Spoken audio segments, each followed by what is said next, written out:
বিশেষ করে একেবারে তো আজকে আমরা যারা এখানে বসেছি সবাই বলতে গেলে অনেকটা আপনাদের ছেলেদের মতো, নারীদের মতো, মানে সব একেবারে তরুণ তরুণ নবীন বিক্ষু। অনেক সময় দেখা যায়, এখন আপনাদেরও কি অবস্থা সেটা জানি না, মানে বিক্ষুর একটু ছোটখাটো হলে মানুষের শ্রদ্ধাও ছোট হয়ে যায়, মানে ছোট হওয়াতেও ছোট লাগে আর কি। তো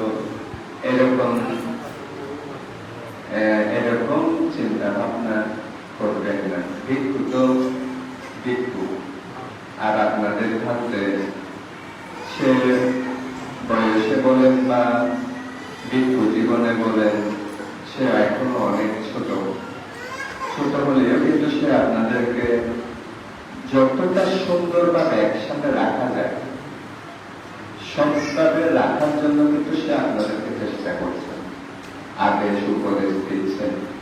এখন কাউকে তো আর ধরে বাঁধে একসাথে ওই স্পিডে সবাইকে তো আর ধরে বেঁধে একসাথে রাখা যায়। মানুষকে তো নিজে থেকে বুঝতে হবে। এখন সে আপনাদেরকে বলছে, কিন্তু আপনারা যদি ছোট হিসেবে অথবা বানতে আরো কেমন আছে আরো বানতে আরো এইরকম মন মানসিকতা করে যদি ওনার কথাকে অবজ্ঞা করেন, সেটা আপনাদেরই ক্ষতির কারণ হবে। আমি তো দেশনা করবো না, যেহেতু সময় শেষ। গত বৈশাখীতে সপ্ত অপরেখা নিয়ে ধরনের কথা বলেছিল, শুনেছেন নিশ্চয়ই, আমরা আগে অনেকবার দেশনা করেছি। সত্য অপরিহারীয় ধর্ম লাগবে না, তো সবার আগে একটা কথা বলবে, সেখানে সত্য অপরিহারীয় মানে পরিহারি না হওয়ার, পরাজয় না হওয়ার জন্য উপদেশ দিয়েছে। তার প্রথম একটা উপদেশ হচ্ছে সবাই একসাথে থাকা, একতাবদ্ধ হয়ে থাকা, একসাথে উঠা, একসাথে বসা, সবাই মিলে ভালো মন্দ কোনো একটা সিদ্ধান্ত সবাই মিলে বসে সিদ্ধান্ত নেব।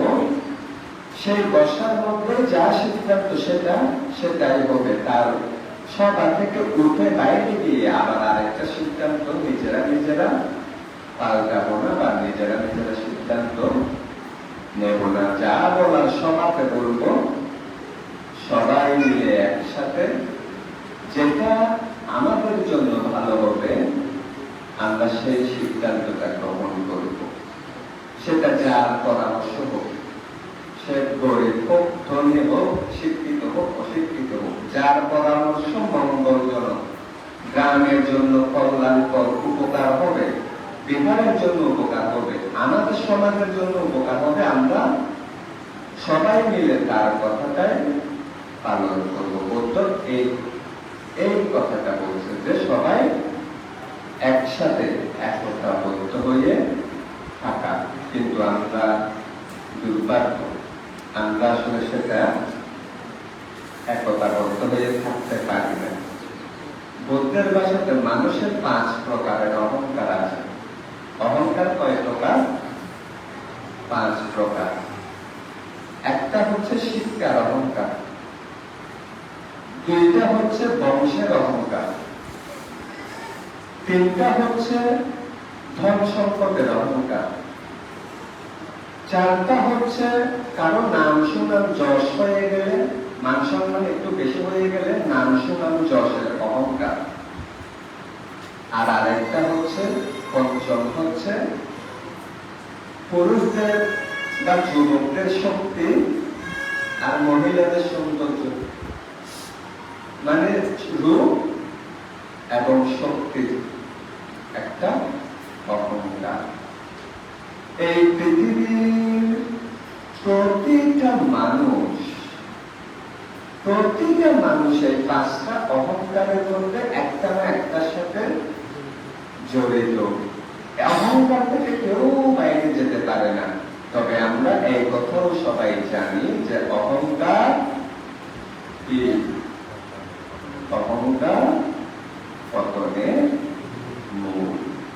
সুতরাং এখানে কে কি বলেছে আপনি একজন বলছে, আমি সে আপনাদের গ্রামের কথা বলতে চাইছি না আর কি। অহংকার করে কার সাথে অহংকার করছেন? বিহারের সাথে, ধর্মের সাথে। আরে আপনি যেদিন মারা যাবেন সেদিন যদি বৃষ্টি হয় আপনার লাশটাও বিহারে আনতে হবে।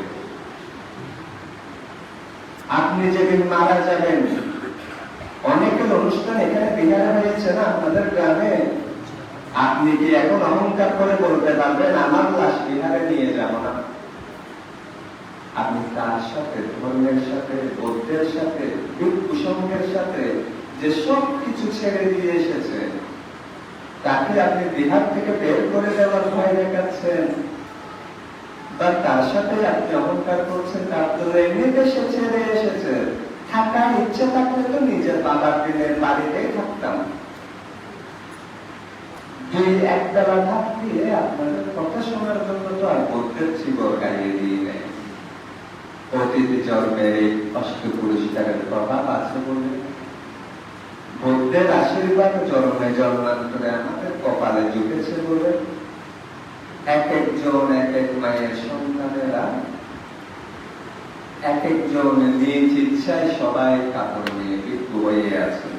এখানে কাউকে কেউ বলছে না কিন্তু তুমি ভিক্ষু থেকে যাও, কেউ জোর করে বেঁধে রেখেছে। কিন্তু আপনি এখানে তাকিয়ে দেখেন, এখানে কারো কিন্তু সংসারে যাওয়া হচ্ছে না। মানে আমার মনে হয় এখানে যারা আছে তারা কেউ বাড়িতে চলে যাওয়ার চিন্তা ভাবনা করছে। কেন জানেন? জীবনের একটা মায়া আছে, জীবনের প্রতি একটা প্রেম আছে।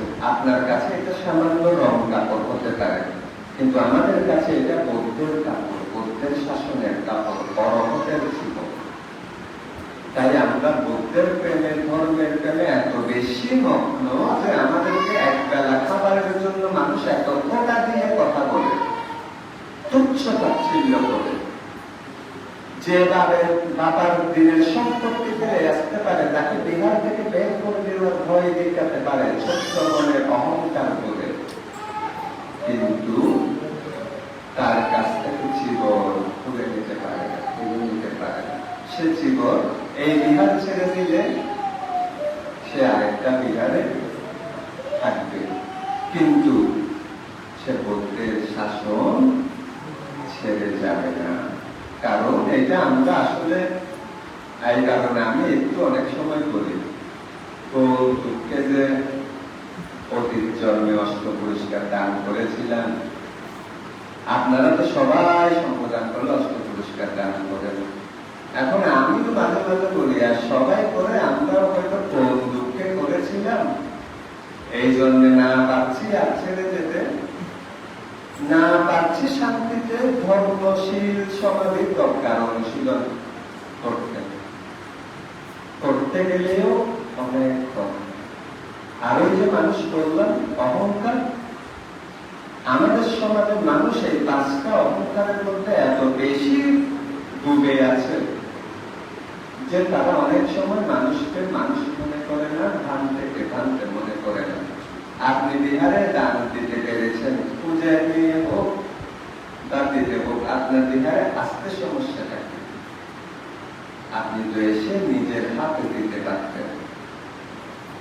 যে মানুষ আপনি দান করছেন বড় কথা না, যে মানুষ নিজের হাতে সেই দান গছিয়ে দেয় না, নিজের দানীয় জিনিস গছিয়ে দেয় না, নিজের দানীয় জিনিস পরিবেশন করে না, তাকে নিকৃষ্ট দান বলছে।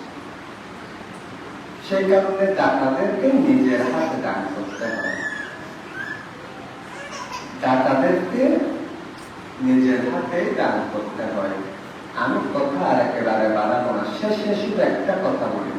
বিশাখার নাম তো সবাই জানেন, তাই না? বিশাখা আপনার হাতের তালু কিরকম?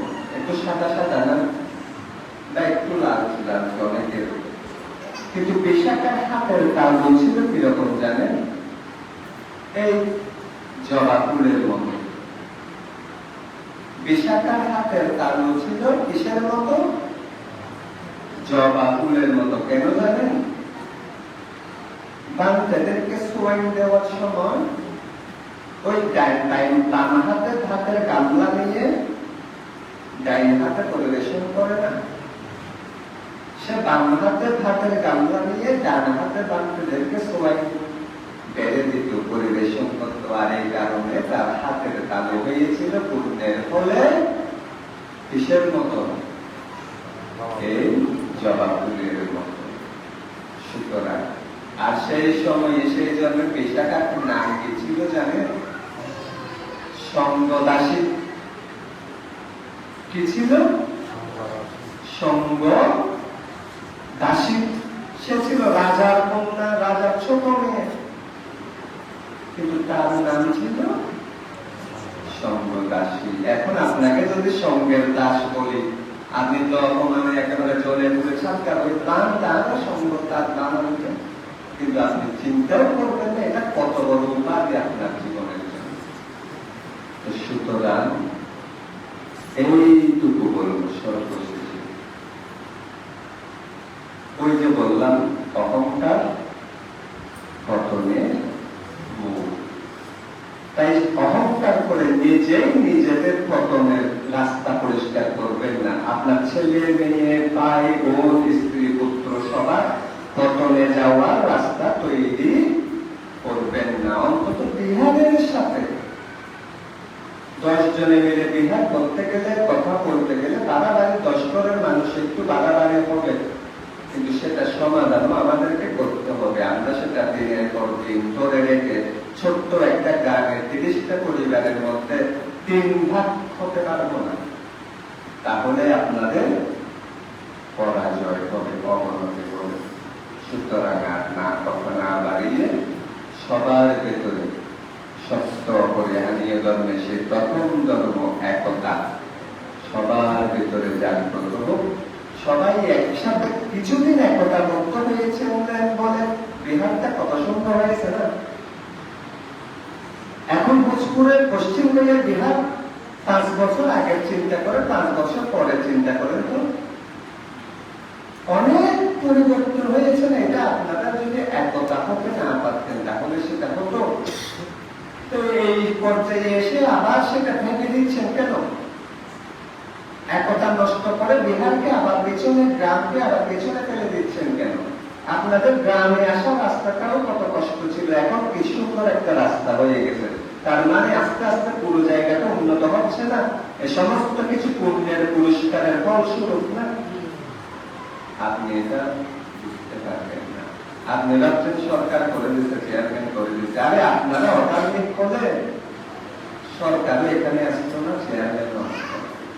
সুতরাং আর না বাড়িয়ে সবার একতা কামনা করে, সবার প্রতি আশীর্বাদ করে সঙ্গ ছোট বলেও সবাই সঙ্গ কিন্তু আমার থেকে বড়, আমিও সঙ্গের। তাই অতীত বর্তমান সেই সঙ্গের চরণে বন্দনা জানিয়ে আবারও সবার প্রতি পূর্ণ আশীর্বাদ নিবেদন করে আমার দেশনার পরিসমাপ্তি করছি। জগতের সকল প্রাণী সুখী